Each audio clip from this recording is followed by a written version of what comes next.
Danilo Pérez, nos acompañas del Centro para la Defensa del Consumidor. ¿Cómo estás? Bien, Kevin, muchísimas gracias. Yo muy bien. ¿Y ustedes cómo les va? ¿Cómo están ustedes? Muy bien, contentos de regresar al Pues Sí Podcast. Y hay un tema que nos concierne sobre los precios. Los precios suben, pero no sube nuestro salario. Vamos a hablar un poco del contexto y tal vez algunos consejos que nos puedas dar, Danilo. ¿Cómo no? Mira, este tema es muy importante.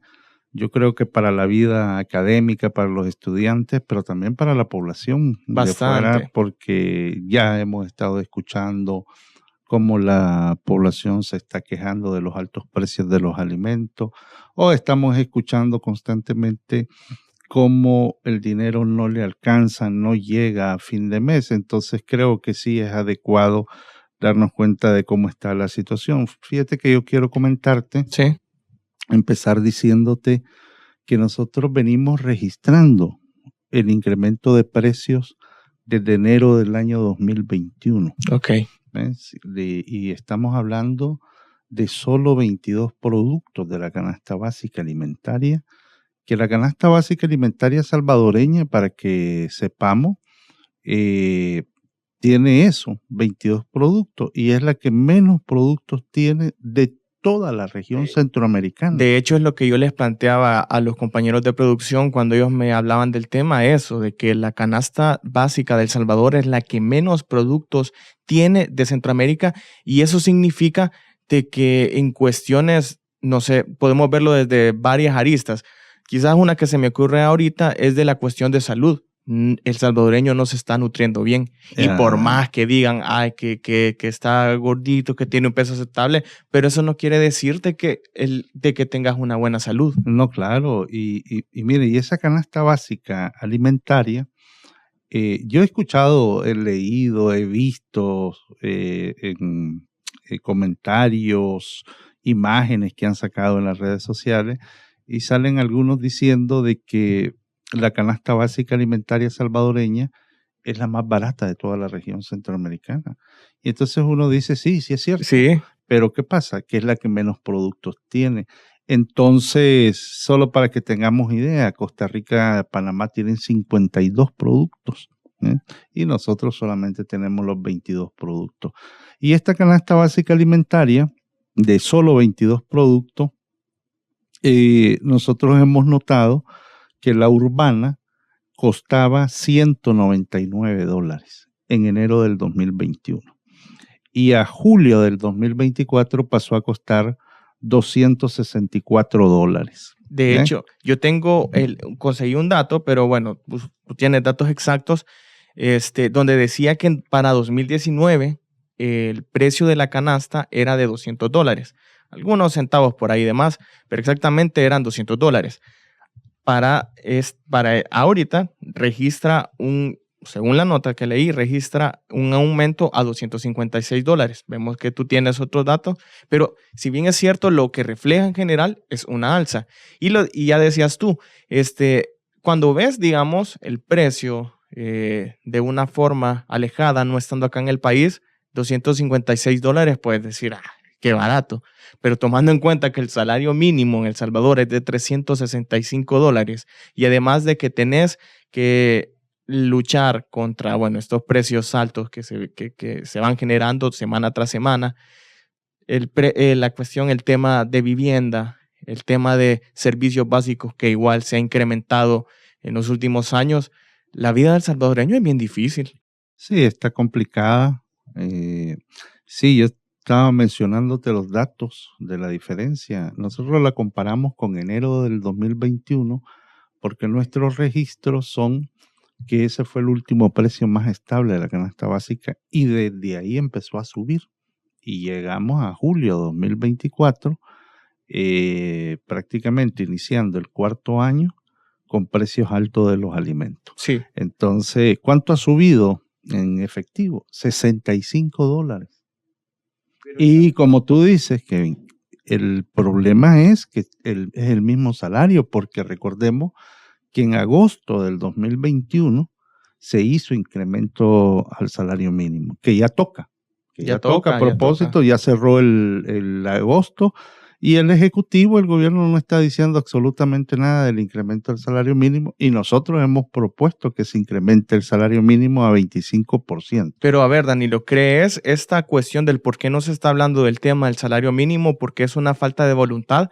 Porque sí, el contexto no lo permite. Tenemos una situación que se agravia todos los días. ¿Y crees que es esto el que no permite que el tema no esté sobre la mesa? Fíjate que en la propuesta que nosotros estamos haciendo del incremento al salario mínimo, un incremento de 25%, lo que nosotros estamos viendo, estamos conscientes de que la microempresa o los sectores cooperativos agropecuarios no tienen esa capacidad para poder absorber el incremento. Sin embargo, nuestra propuesta dice que sea subsidiado por el gobierno. Esa es la propuesta que nosotros estamos haciendo. ¿Por qué razón lo estamos proponiendo? Mira, lo que pasa es que en el país tenemos 2 millones de personas pobres, de acuerdo a la encuesta de hogares y propósitos múltiples. ¿Y ese número se ha incrementado o ha bajado? Ese es el del dato más actualizado al 2023. Ok. De 2 millones de personas pobres. La FAO acaba de sacar un dato bien interesante, bien importante, donde analizaron el periodo 2021-2023 y dice que 3 millones de salvadoreños y salvadoreñas están en situación de inseguridad alimentaria moderada. 3 millones, la mitad de la población. ¿Qué significa eso? Que la gente está comiendo mal. Y es lo que estabas diciéndome al inicio, de que nos puede ver bien cholito y cualquiera diría, está bien de salud. Cabal. No, que va, lo que pasa es que como no estamos pudiendo comer las proteínas, como las carnes, los huevos, por los precios, entonces nos vamos a comer carbohidratos, las pastas, los macarrones. La comida chatarra, que si bien es cierto, es bien contradictorio, que es más barata que el alimento que deberíamos consumir. Ese es el otro gran problema que nosotros vemos. Entonces lo que no vemos es voluntad política, porque cuando nosotros estamos diciendo que sea subsidiado el salario mínimo, nosotros nos estamos enfocando en los 110 multimillonarios que tiene este país, que 110 multimillonarios, frente a 2 millones de personas que están en situación de pobreza. Entonces nosotros en la propuesta, hemos dicho que se grave con un impuesto a la riqueza, al patrimonio, a las herencias, a las sucesiones, etcétera, para obtener más o menos un capital que el incremento vendría a costar unos 400 y pico de millones de dólares y se podrían obtener. Pero mira, acaban hace poco de presentar una propuesta. Yo me imagino que la población se dio cuenta de que iban a incrementar las tarifas de agua. Es cierto, eso te iba a decir. Y aquí se viene también una pregunta muy importante, y con eso igual no quiero quitar la responsabilidad al Estado, porque según el artículo 1 de la Constitución, es el Estado quien se debe encargar que los ciudadanos tengan un bienestar, un desarrollo óptimo, y eso no lo podemos quitar. Pero también me imagino que deben haber otro tipo de circunstancias que afectan a la alza de los precios. Por ejemplo, el INVE de acá de la facultad constantemente está haciendo estudios y habla sobre cuestiones que afectan a la alza internacional, por ejemplo, los conflictos, los desastres naturales. Podríamos hablar también un poco de eso, porque, bueno, lamentablemente nuestro país no es un país productor, sino que dependemos de países como Guatemala o Honduras para importar por así decirlo, nuestra materia prima para los alimentos. Podríamos hablar igual un poco que cuestiones como conflictos políticos que se dan en esos países, desastres, que nuestra región se dan a la orden del día. Por ejemplo, en el invierno se dan muchos desastres. ¿Se pueden hablar de esas? Mire, yo creo que lo que pasa es que si solo estamos pensando en los problemas externos, internacionales o exógenos, pues nos olvidamos de ver la realidad en nuestro propio espejo de lo que pasa en el ámbito nacional, porque de acuerdo que no somos productores de harina para elaborar el pan o el aceite, no somos productores, somos importadores y eso tiene que ver con el conflicto.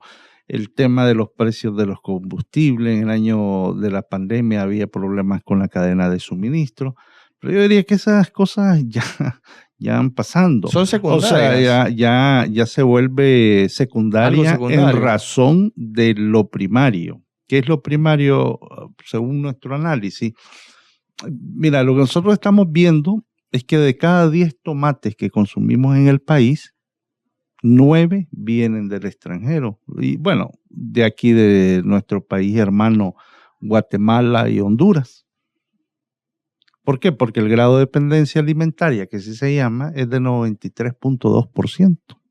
Entonces, El Salvador no tendría el problema de precios altos de los alimentos si hubiera una apuesta a la producción agropecuaria de carácter nacional, y no hay una apuesta a la producción agropecuaria de carácter nacional. Las estadísticas lo que nos muestran a nosotros es que se ha ido disminuyendo la producción en manzana. La estadística lo que nos muestra es que en términos monetarios se ha pasado de 45 a 54 millones de importación de productos de la canasta básica alimentaria. ¿Me explico? Entonces, esto es lo complicado. Es importante, y quizás una de las medidas que se debería tomar urgentemente al ver el panorama es que se empiece a invertir en el agro, que empiecen a haber más, por así decirlo, más flexibilidades para que la gente pueda sembrar, porque si nos ponemos a estudiar la historia del país, en los últimos 50, 60 años, a lo que se le aportó para la economía es a la industrialización, y se vio o se quiso ver al campo como en un segundo momento, cuando sabemos que en años anteriores, por ejemplo, el café, el añil representaron algo que sostuvo la economía nacional. Tiene que haber una apuesta. Porque si no, la inseguridad alimentaria y nutricional va a seguir creciendo. Tiene que analizarse el sistema alimentario entre lo que se llama producción y lo que se llama el consumo. Por el lado de la producción, eso que tú estás comentando, Kevin, por supuesto que sí, y por el lado del consumo hay que darle poder adquisitivo a la población, y por eso es importante la medida del incremento al salario mínimo. Ojalá que salgan estudios, propuestas que vayan evidenciando y mostrando cada vez más la gran desigualdad social y económica que tiene El Salvador. Totalmente. Yo siempre he considerado, y lo he dicho, anteriormente lo dije, el Estado es el responsable del bienestar que todos podamos tener, no solamente alimenticio, sino que, por ejemplo, bueno, nosotros somos una institución educativa, es el Estado quien debe motivar al joven para que se prepare. Considero de que estamos en un tiempo muy difícil, que tener un título universitario lamentablemente no te garantiza que vas a tener una vida cómoda, por así decirlo, pero sí te abre las oportunidades para tener mejoras laborales, tal vez una mejora salarial. Pero ¿cuáles podrían ser los consejos para, digamos, esas personas que no, digamos, que poseen un sueldo mínimo, para que tengan no tengan problemas de acceso a la canasta básica? ¿Qué consejos podrían darles? No, mira, yo creo que ya nos estamos apretando el cincho. Creo que ya nos duele el estómago de tanto apretarnos el cincho, porque está caro. Sí. Está caro. Imagínate que 72% de la población vía ingreso gana abajo de $500. No es salario, vía ingreso. Entonces, que aquí los economistas nos explicarán mejor todavía todo este tema del ingreso. Pero bueno, entonces no hay forma. Ahorita no hay forma. Yo creo que lo que hay que hacer son enfoques de políticas públicas contundentes de parte del gobierno para poderle darle más capacidad de consumo a la población salvadoreña. En todo caso, si no se hace, se incrementará la pobreza aún más, se aumentará la brecha sobre la desigualdad, y tendremos un gran problema, Kevin, de inseguridad alimentaria. Danilo, y yo creo que estos temas es algo que no los están abordando las autoridades gubernamentales. No se está abordando porque se opacan con otro tipo de temas. Es de decirlo que el país se encuentra en una crisis alimentaria. Partiendo de lo que hablábamos al principio, que la canasta básica la canasta básica salvadoreña son menos los alimentos a comparación de otros países. Y otra cosa importante que se me viene acá a la mente y que podemos hablar igual, el estrés hídrico que vivimos desde hace unos años. Sí, claro. Y mira, la parte de la situación alimentaria es importante decirlo. Esto quiero comentarte algún día ahí por mi casa. Veo a una señora y a un niño, estaban cortando mango. Y yo dije, pues, qué bueno que quieren comer fruta. Pero bueno, investigando un poco más, me voy dando cuenta que estaban cortando mangos porque no tenían comida en su casa, con un niño.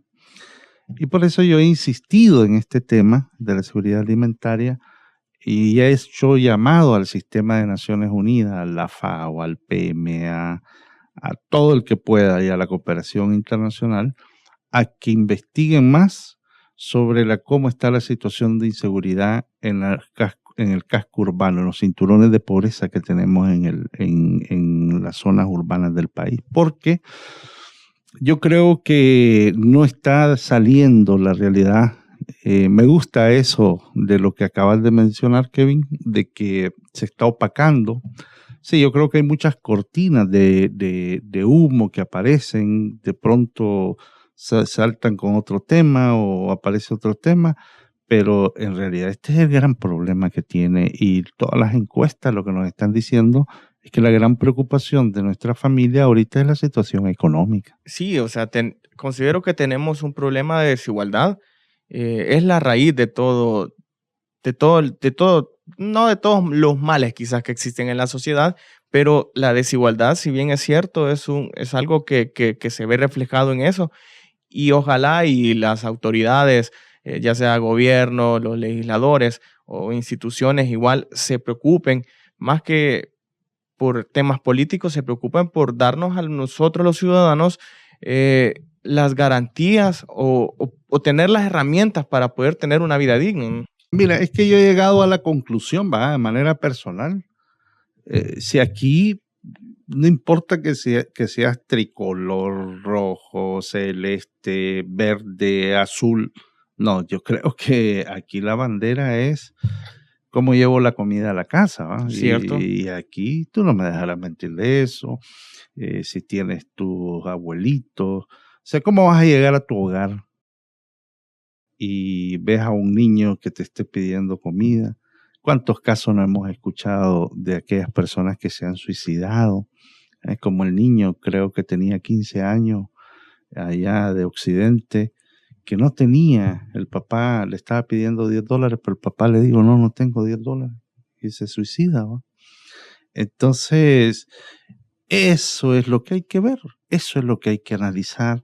Uno no puede deshumanizarse y no ver ese rostro humano, independientemente a donde tú tengas el corazoncito de manera política e ideológica, independientemente de eso. Al final somos hermanos, somos hermanas, salvadoreños y salvadoreñas, que tenemos que ver cómo garantizamos la seguridad alimentaria. Creo que eso es lo que debe estar siempre en primer lugar para pues, las personas que son servidoras públicas. Y antes de finalizar, una última pregunta, porque creo que esa pregunta es puntual y les interesa a todas las personas que nos van a ver y que nos van a escuchar.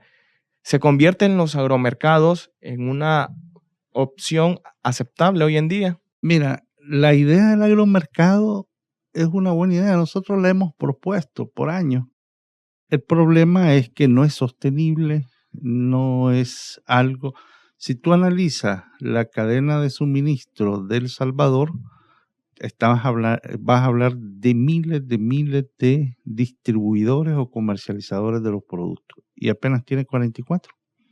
Entonces no genera el impacto que todos quisiéramos. Ya quisiera yo que estuviera cerca alguno de estos por la zona donde yo vivo, pero a mí me costaría ir hasta Santa Tecla, hacer la cola. Creo que a un segmento le está contribuyendo, pero es muy poco con respecto a la mayoría de la población. Y ojo, pero también hay que ponerle atención a esos pequeños comerciantes que están comercializando, porque parece que se está generando no hay una competencia de mercado adecuada. Eso hay que ponerle mucha atención, porque si no, volvemos al tema de que va a generar más pobreza. Danilo Pérez nos acompañó del Centro para la Defensa del Consumidor. Yo creo que también es importante que podamos informarnos. Me imagino que el CDC en su sitio web tiene estudios, tiene datos que son muy importantes, enriquecedores, para que sepamos qué es lo que estamos viviendo en realidad, para tener las dos versiones, porque tenemos una versión que nos puede decir una cosa, pero hay que ver la realidad, y también la realidad habla por sí misma, lo que vemos todos los días. Tal vez nuestra realidad no puede ser comparada con nuestro vecino, que tiene una vida complicada tal vez, pero al final, como lo que tú decías, todos somos hermanos, y ojalá y pues que existan esas propuestas necesarias para poder tener las herramientas, nuevamente lo digo, para mejorar nuestra vida, nuestros accesos a los servicios básicos y otro tipo de cuestiones que necesitamos, ¿no?, para vivir. Sí, muchísimas gracias, Kevin. Y recordaba, yo no puedo llegar a la casa para llevar la comida con un planteamiento político, ideológico, partidario. Yo tengo que llevar la comida. No olvidemos eso. Entonces, ahí está la pelea, ahí está la lucha. Un abrazo a todos. Muchas gracias, y gracias, Danilo, Kevin, por invitarme. Gracias a nuestro público que estuvo pendiente de este episodio de Poesía Podcast. Nos seguimos escuchando y viendo. Hasta la próxima.